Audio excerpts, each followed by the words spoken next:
Hello students, today I am going to tell you about method of creating a form in base. First of all उसके लिए पता होना चाहिए form है क्या, what do mean by form. First of all मैंने एक example database already open किया हुआ है. उस डेटाबेस के अंदर मैंने ऑलरेडी 2 टेबल्स क्रिएट की हुई हैं. Let us look there structure. Table पे आओ, इसका स्ट्रक्चर हम देखना चाहते हैं तो इस पर राइट क्लिक करो एंड एडिट से ये हमें अलाउ करेगा, हम उस स्ट्रक्चर में कुछ चेंज भी कर सकते हैं या फिर उसको देख भी सकते हैं. एडमिशन नंबर मैंने कितने फील्ड दिए हैं, I have taken 5 field in this table. Admission number that is small integer type. क्या स्टोर करने के लिए एडमिशन नंबर को. नेम टेक्स्ट वेयर कैर ले लिया, इसकी लेंथ मैंने ले ली 20. फादर नेम ये भी टेक्स्ट वेयर कैर ले लिया 20 लेंथ. एड्रेस ये भी टेक्स्ट वेयर कैर टाइप ले लिया 50. मोबाइल नंबर ये भी मैंने टेक्स्ट वेयर कैर ले लिया या फिक्स ले लिया मैंने कैर टाइप, क्योंकि 10 कैरेक्टर्स ही आएंगे इसमें. ठीक है, अब इसको मैं न्यूमेरिक टाइप क्यों नहीं ले रहा, क्योंकि इसके साथ हमें कोई प्रोसेसिंग नहीं करनी मोबाइल नंबर के साथ, इसलिए मैं इसको कैर टाइप भी ले सकता हूँ. तो टेक्स्ट ले लिया मैंने फिक्स 10 करेक्टर का. ये इसका स्ट्रक्चर क्रिएट किया हुआ. इसी तरह एक और टेबल मैंने क्रिएट किया हुआ मार्क्स. एडिट, इसके अंदर मैंने क्या, उसमें एक चीज़ ध्यान से देखो. फर्स्ट टेबल इन्फो में या मैंने प्राइमरी की किसको डिक्लेयर किया, एडमिशन नंबर को. प्राइमरी की डिक्लेयर करने के लिए क्या करना होता है, या राइट हैंड साइड में आओ और प्राइमरी की पे क्लिक कर दो, वो प्राइमरी की डिक्लेयर हो जाएगी. ठीक है, अगर प्राइमरी की मैं इसको नहीं डिक्लेयर करना चाहता तो यहाँ फिर से क्लिक करें, प्राइमरी की डिसलेक्ट हो जाएगी. लेकिन अभी मेरे को प्राइमरी की ये डिक्लेयर करनी है तो यहाँ प्राइमरी की लो, ये सेव कर दो. ठीक, तो ये फर्स्ट टेबल का स्ट्रक्चर है. अब सेकंड टेबल पे आओ. सेकंड टेबल मार्क्स में मैंने क्या दिया हुआ है, इसके अंदर मैंने ये फील्ड्स दिए हुए एडमिशन नंबर, एग्ज़ाम, इंग्लिश. इसके अंदर एक्चुअली मैं एग्ज़ाम के मार्क्स फीड कर रहा हूँ, उसमें मैं जनरल इन्फॉर्मेशन फीड कर रहा हूँ. इन्फो नेम से बना दी मैंने टेबल. ये सेकंड मैंने मार्क्स नेम से टेबल बनाई हुई है, इसके अंदर मैं मार्क्स फीड कर रहा हूँ. इसमें मैं क्या ले रहा हूँ, admission number, exam, English, Hindi, maths, science, SST, computer. Admission number को small integer type, English, Hindi, maths, science, SST, computer, इन सब को स्मॉल इंटीजर टाइप ले लिया. और एग्ज़ाम को मैंने ले लिया टेक्स्ट वेयर कैर टाइप. अब इसमें admission number, suppose admission number है 101, वो 2 बार भी आ सकते हैं, 4 बार भी आ सकते हैं. इट मीन्स एडमिशन नंबर को हम प्राइमरी की डिक्लेयर नहीं कर सकते. प्राइमरी की कौन सी होती है, विच यूनिकली आइडेंटिफाइज ए रिकॉर्ड, जो एक टेबल के अंदर सिर्फ एक ही बार आ सकती है. ठीक है, तो यहाँ अब हम इसको प्राइमरी की डिक्लेयर नहीं कर सकते, क्योंकि एडमिशन नंबर 101 जो है वो UT1 का एग्ज़ाम भी देगा, UT2 का भी देगा, UT3 का भी देगा.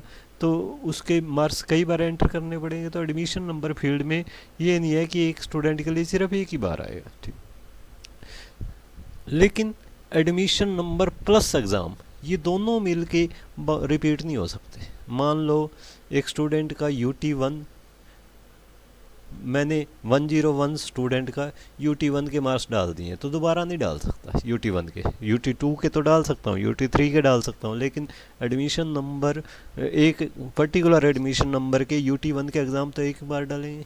इट मीन्स मैं एडमिशन नंबर और एग्ज़ाम्स इन दोनों को मिला के कंबाइंड प्राइमरी की बना सकता हूँ. तो उसके लिए क्या करना होता है, एक्चुअली दोनों को सेलेक्ट करो शिफ्ट के साथ. पहले की सिलेक्ट करो, फिर शिफ्ट के साथ दूसरी सेलेक्ट कर लो, और फिर यहाँ किसी पे भी राइट क्लिक करके इसी पर्टिकुलर सेक्शन में आके, कौन से सेक्शन में, ये जो लेफ़्ट मोस्ट पोजीशन पे ये कॉलम आया हुआ है, इस पे आके राइट क्लिक करो और यहाँ प्राइमरी की पे क्लिक कर लो. तो अब इन दोनों को मिला के इसमें मैंने प्राइमरी की डिक्लेयर किया हुआ है. तो ये स्ट्रक्चर दिया हुआ है इन 2 टेबल्स में.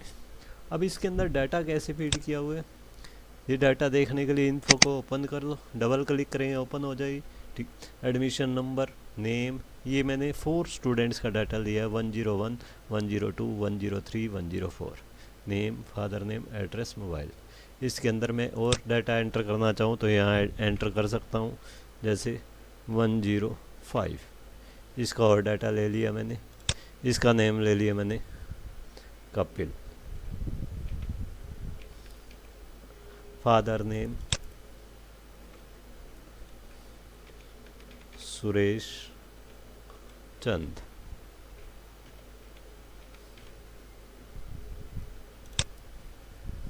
गढ़ी, एड्रेस में मैंने क्या ले लिया, गढ़ी हांसी।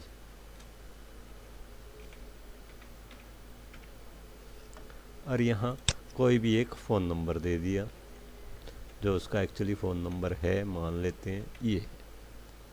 तो ये मैंने रिकॉर्ड दे दिया। उसके बाद नेक्स्ट रिकॉर्ड पे आते ऑटोमेटिकली सेव हो जाएगा। लेकिन अगर मैं नेक्स्ट पे आए बिना ही सेव करना चाहता हूँ, इस पर क्लिक कर दो सेव पे, तो करंट रिकॉर्ड भी सेव हो जाएगा। मीन्स एक्चुअली इसके अंदर बेस के अंदर क्या होता है, जैसे ही हम एक रिकॉर्ड कंप्लीट करते हैं वो ऑटोमेटिकली सेव हो जाता है।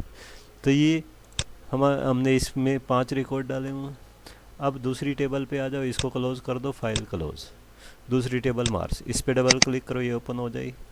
इसके अंदर मैंने 101 स्टूडेंट के UT1 के मार्क्स भी डाले हुए हैं, 101 के UT2 के भी डाले हुए हैं, 102 के UT1 के डाले हुए हैं, 102 के UT1 के डाले हुए, 102 के UT2 के डाले हुए, 103 के UT1 के डाले हुए, 103 के UT2 के डाले हुए, 104 के UT1, 104 का UT2, ये सब मार्क्स डाले हुए। अब सपोज मैं एक और डालना चाहता हूँ, मैं 101 टैब प्रेस करके UT1 के मार्क्स दोबारा डाल रहा हूँ। ये मार्क्स डाल दिए मैंने, 56, कुछ भी डाल दो, 77, 45, 76, 78, 85, ये मार्क्स डाल दिए। अब मैं जैसे ही टैब प्रेस करके नेक्स्ट पे आना चाहूँगा, ये एरर शो करेगा। क्यों एरर शो कर रहा है? Because admission number plus exam को हमने प्राइमरी डिक्लेयर किया हुआ है, प्राइमरी की। इट मीन्स एडमिशन नंबर और एग्ज़ाम दो रिकॉर्ड्स में सेम नहीं हो सकते। पहले 101 UT1 हम स्टार्टिंग में ही दे चुके हैं, तो अब दोबारा से एंटर नहीं किया जा सकता। 101 के साथ कोई और एग्ज़ाम UT2 भी नहीं कर सकती, क्योंकि 101 के UT2 भी हम एंटर कर चुके हैं, तो ये इसको एक्सेप्ट नहीं करेगा। तो यहाँ मान लो मैं कर देता हूँ ये 105 के UT मार्क्स कर देता हूँ। अब ये इसको एक्सेप्ट कर लेगा। अब टैब प्रेस करें, अब एक्सेप्ट कर लेगा। इसी तरह 105 के UT2 के मार्क्स डाल देता हूँ मैं, UT2।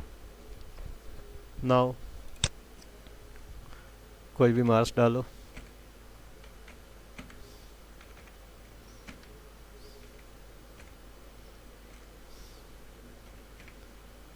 (56 and 74), ये मार्क्स मैंने डाल दिए। अब इसको सेव कर लेता हूँ।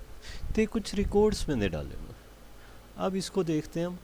अब जैसे मैं इसमें एंट्री कर रहा था तो क्या हो रहा है, एक्चुअली एक ग्रिड सी आ जाती है, जैसे एक्सेल में आती है रोज एंड कॉलम्स की बनी हुई एक ग्रिड, उसके अंदर हम डाटा एंट्री करते हैं।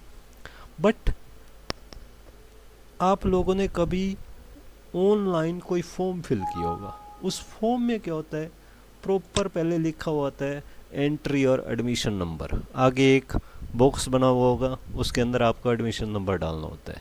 फिर आएगा please entry your exam name, वहाँ पे आपको एग्ज़ाम नेम के लिखने के लिए एक बॉक्स दिया होगा।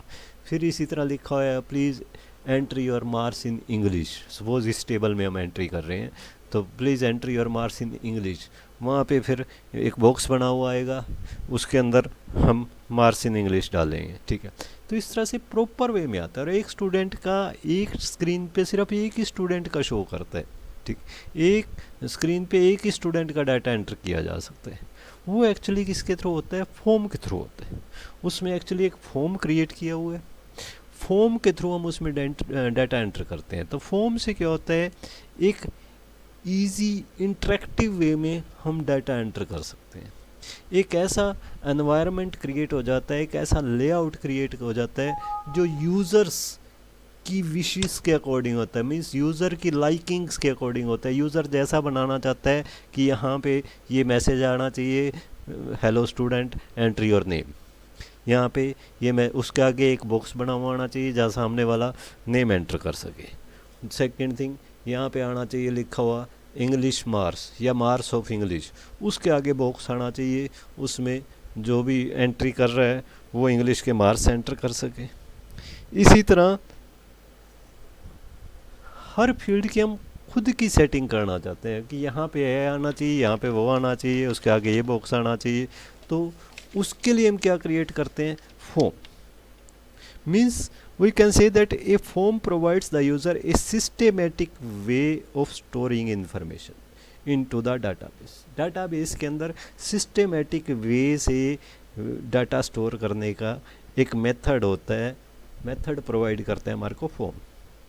इट्स एन इंटरफेस, ये क्या एक्चुअली एक इंटरफेस होता है। यहाँ अब हमारे पास इंटरफेस कौन सा आ रहा है, interface means the method through which user interact with software, वो मेथड जिसके थ्रू यूज़र सॉफ्टवेयर के साथ इंटरेक्ट कर रहा है, सॉफ्टवेयर को इंस्ट्रक्ट कर रहा है, सॉफ्टवेयर में डाटा डाल रहा है, सॉफ्टवेयर में से डाटा देख रहा है, ठीक है।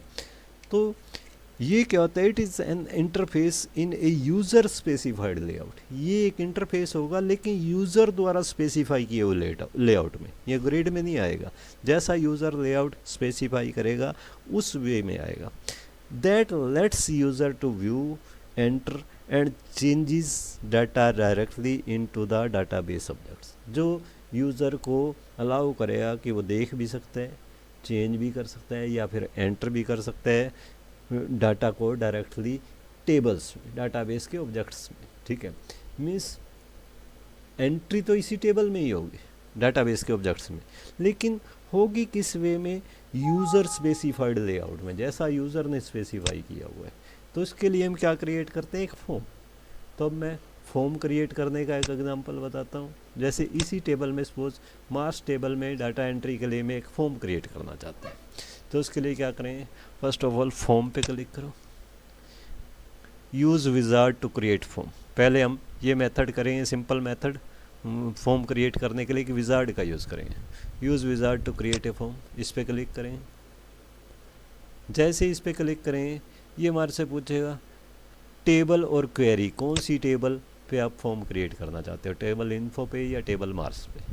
हमने किस में करना है, सपोज मैं टेबल इन्फो पे कर देता हूँ। इन्फो में हमारे पास कौन कौन से फील्ड थे, admission number, name, father name, address, mobile. इसका मैं एक फॉर्म क्रिएट करना चाहता हूँ। ये सारे इस टेबल के अवेलेबल फील्ड शो कर देगा अवेलेबल फील्ड बॉक्स में। और ये फील्ड्स इन द फॉर्म, जो हम फॉर्म्स में प्लेस करना चाहते हैं फील्ड, वो यहाँ से सिलेक्ट करके ये राइट एरो से सिलेक्ट कर सकते हैं। मीन्स फॉर्म के अंदर सपोज मैं सारे ही कॉलम सेलेक्ट करना चाहता हूँ तो सभी ले लूँ, ये पाँचों आ गए, ठीक। देन ये फर्स्ट स्टेप था। फर्स्ट स्टेप में हमें फील्ड सिलेक्शन करनी होती है। नेक्स्ट है सेट अप ए सब फॉर्म। सब फॉर्म क्या होता है, जब एक फॉर्म में से हम चाहते हैं उस पर्टिकुलर पोजीशन पे क्लिक करते एक न्यू फॉर्म ओपन हो जाए, but initially we are going to create only a simple form. एक सिंपल फॉर्म क्रिएट कर रहे हैं, इसलिए यहाँ पे हमें क्या करना है, सिंपली नेक्स्ट क्लिक कर देना है। Then it will ask arrange controls. Controls को कैसे अरेंज करना है, ये कई हमारे को लेआउट्स दिखाएगा, कई डिज़ाइंस दिखाएगा। इस तरह से शो करना है तो ये admission number, name, father name इस तरह से आ जाएंगे। इस तरह से शो करना है एडमिशन नंबर, नेम ऊपर लिखा है, नीचे बॉक्सेस आएगा। इस तरह से करना है तो ये ग्रिड की फॉर्म में आएगा। इस तरह से करना है तो इस तरह से ये फॉर्म आ जाएगा। तो जो भी डिज़ाइन हमें अच्छा लगेगा हम वो डिज़ाइन सेलेक्ट कर देंगे। सपोज मैंने ये डिज़ाइन सेलेक्ट कर दिया, ठीक। Next it will ask set data entry. ठीक, फर्स्ट स्टेप था फील्ड सिलेक्शन स्टेप, यहाँ पे हमने फील्ड सेलेक्ट किया था। सेकंड सेटअप ए सब फॉर्म, हमने सेलेक्ट किया था कि कोई सब फॉर्म इसमें से ओपन होना चाहिए या नहीं होना चाहिए। उसके बाद ये अगर हम सेलेक्ट नहीं करते तो ये थर्ड और फोर्थ स्टेप्स जो है वो स्किप हो जाते हैं। Then it comes to arrange controls form. Arrange control step में क्या था, इस स्टेप के अंदर हमने कंट्रोल्स को अरेंज किया था कि किस तरह से हमारा कंट्रोल्स शो होने चाहिए फॉर्म के ऊपर, ठीक है। नेक्स्ट करते ही set data entry. Set data entry में इस स्टेप में हमें बताना होगा कि कुछ ऑप्शंस हमें सेलेक्ट करने होंगे। ये देखो, select the data entry mode, the form is to be used for entering new data only, existing data will not be displayed. अगर मैं इसको सेलेक्ट कर देता हूँ तो फॉर्म तो शो होगा, बट फॉर्म के थ्रू हम सिर्फ नया डाटा एंटर कर सकते हैं। नया डाटा एंटर करने के लिए सिर्फ ब्लैंक फील्ड शो करेगा हमारे को, प्रीवियस डाटा हम नहीं शो कर सकते। प्रीवियस डाटा हम देखना चाहें तो नहीं देख सकते, पिछला डाटा। सिर्फ हम नया डाटा एंटर ज़रूर कर सकते हैं। जैसे आप यूनिवर्सिटीज़ का फॉर्म कोई फिल करते हो तो उसमें ये ऑप्शन सिलेक्टेड होते हैं, हम अपना डाटा एंटर कर सकते हैं, बट उस डाटाबेस के अंदर और क्या क्या डाटा स्टोर्ड है वो हम देख नहीं सकते। ठीक, नेक्स्ट ऑप्शन है, उसमें यूनिवर्सिटीज़ के डेटाबेस में जब फॉर्म क्रिएट किया जाता है तो ये वाला ऑप्शन सेलेक्ट कर देते हैं, बट और भी ऑप्शंस होते हैं। दूसरा है the form is to display all data, इसकी हेल्प से हम डिस्प्ले भी करवा सकते हैं। इसमें कुछ ऑप्शंस हैं, do not allow modification of existing data. अगर मैं इस पर क्लिक कर दूँ तो यूज़र पिछला डाटा देख तो पाएगा लेकिन उसमें कोई चेंजिंग नहीं कर पाएगा। ठीक, अगर मैं इसको डी सेलेक्ट कर दूँ तो अब यूज़र पिछला डाटा देख भी पाएगा, चेंज भी कर पाएगा। Do not, next option is do not allow deletion of existing data. अब मैं इस पर क्लिक कर देता हूँ और इस पर नहीं है, इस पर नहीं है तो मॉडिफिकेशन तो पॉसिबल होगी, मीन्स ऊपर वाले ऑप्शन पे क्लिक नहीं है, डू नॉट अलाउ मॉडिफिकेशन, तो और इस पे क्लिक है डू नॉट अलाउ डिलीशन, तो इससे मॉडिफिकेशन तो वो कर पाएगा लेकिन डिलीशन नहीं कर पाएगा, कोई रिकॉर्ड पूरा डिलीट नहीं कर पाएगा। अगर दोनों पे कर दूंगा, दोनों पे डी सेलेक्ट कर दूंगा तो क्या होगा, वो कोई भी इसमें मॉडिफिकेशन भी कर सकता है, डिलीट भी कर सकता है। Do not allow addition of new data, अगर मैं इस पर क्लिक कर देता हूँ तो पिछला देख भी सकते हैं, पिछला मॉडिफाई भी कर सकते हैं, पिछला डिलीट भी कर सकते हैं, लेकिन नया डाटा ऐड नहीं किया जा सकता। तो इन तीनों में से कोई भी कम्बिनेशन भी यूज़ कर सकते हैं। जैसे मैंने फर्स्ट ये ले लिया, do not allow modification, do not allow addition, third वाला ऑप्शन ले लिया, तो इसमें क्या होगा, सिर्फ डिलीशन कर पाएंगे हम, ठीक है, मॉडिफिकेशन भी नहीं कर पाएंगे और साथ में नया रिकॉर्ड ऐड भी नहीं कर पाए। कुछ डिलीट करना चाहें तो कर सकते हैं। ठीक, अगर मैं पहले को डी सिलेक्ट कर देता हूँ, सेकंड को सिलेक्ट कर देता हूँ, सेकंड एंड थर्ड, यानी कि do not allow deletion, do not allow addition, तो इसमें नया रिकॉर्ड ना तो हम डाल सकते हैं ना ही कुछ पुराना रिकॉर्ड डिलीट कर सकते हैं, सिर्फ मॉडिफिकेशन कर सकते हैं पहले वाले डाटा की। तो हम इनिशली क्या करते हैं, तीनों को ही डी सेलेक्ट ले लेते हैं, कर देते हैं, ताकि हम उसको देख भी पाएँ, उसको डिलीट भी कर पाएँ और उसमें कोई चेंजिंग करना चाहे चेंजिंग भी कर पाएँ। नेक्स्ट पे वो हमारे से स्टाइल्स पूछेगा कि इसका बैकग्राउंड कलर कैसे लेना चाहते हो। जैसे वायलेट स्टाइल ले लिया तो ये स्टाइल चेंज हो गया, वायलेट कलर में आ गया, ब्राइट ब्लू, ये लाइट ग्रे, अलग अलग ये स्टाइल शो करेगा। Dark orange, ice blue, grey, means एक तरह से कलर स्कीम पूछते हैं हमारे से, रेड, ठीक है, तो हमने सपोज ले लिया ऑरेंज ही ले लिया। इसके फाइल बॉर्डर भी अलग अलग स्टाइल के लिए जा सकते हैं। जैसे ये ध्यान से देखो, ये फाइल के बॉर्डर्स जो आ रहे हैं बॉक्सेस में, अगर मैं नो बॉर्डर कर देता हूँ तो इस तरह से आएंगे फ्लैट में। कोई इस यहाँ 3D लुक पे करता हूँ तो ये 3D लुक आएगा, फ्लैट कर देता हूँ तो चारों तरफ बाउंड्री आएगी। तो इन तीनों में से कुछ भी एक सेलेक्ट किया जा सकता है, तो मैं 3D लुक दे देता हूँ। देन नेक्स्ट पे जाके ये पूछेगा जो न्यू फॉर्म क्रिएट करना चाहते हो इसका नेम क्या देना चाहते हो, ठीक है, तो इसका मैंने नेम दे दिया। टेबल का नेम इन्फो था, चाहे मैं इसका इन्फो नेम भी दे सकता हूँ या नया नाम भी दे सकता हूँ, इन्फो फॉर्म, फिनिश, या फिर जनरल एंट्री फॉर्म, कुछ मर्जी कर सकते हैं। फिनिश करते अब ये फॉर्म एक क्रिएट हो गया और इस फॉर्म को ये ओपन करके भी दिखा देगा।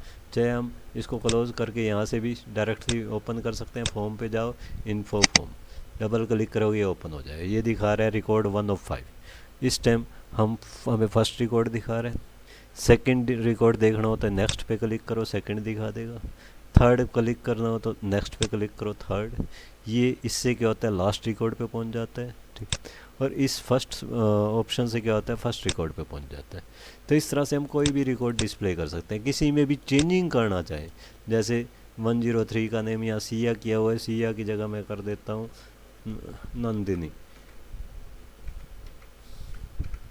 ये भी हमें अलाउड है, चेंजिंग भी अलाउड है, ठीक, क्योंकि हमने वहाँ पे ऑप्शन ये सेलेक्ट नहीं किया था, डू नॉट अलाउ मॉडिफिकेशन, तो हम मॉडिफिकेशन भी कर सकते हैं।